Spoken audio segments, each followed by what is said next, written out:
राज ठाकरे और उद्धव ठाकरे 20 साल बाद एक साथ एक मंच पर नजर आए। 5 जुलाई 2025 शनिवार को मुंबई में एक बड़ी रैली हुई। इस दौरान मराठी भाषा को लेकर दोनों भाइयों ने एक सुर में अपनी बात रखी। किरकोळ भांडणं बाजूला ठेवायला मी सुद्धा तयार आहे आणि मी सुद्धा सर्व मराठी माणसांना या हितासाठी, महाराष्ट्राच्या हितासाठी, मराठीसाठी एकत्र येण्याचं आवाहन करतोय।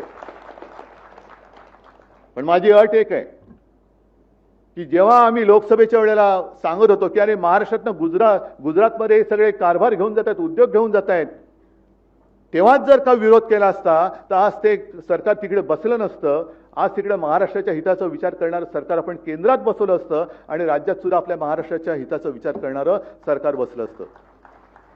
त्याच वेळेला हे काळे कामगार कायदे आपण फेकून दिले असते कचऱ्याच्या टोपलीमध्ये।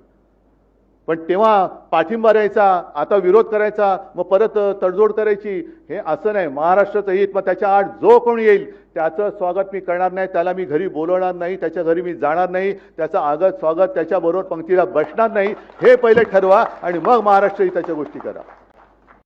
अजून तर काहीच केलेलं नाही।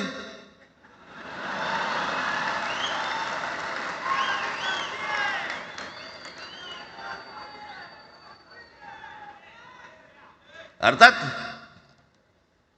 त्यांना मराठी आली पाहिजे याच्याबद्दल वाद नाही।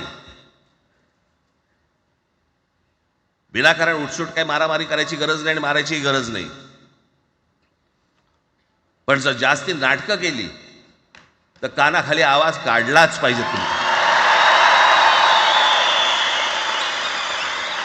पण चूक त्यांची असली पाहिजे।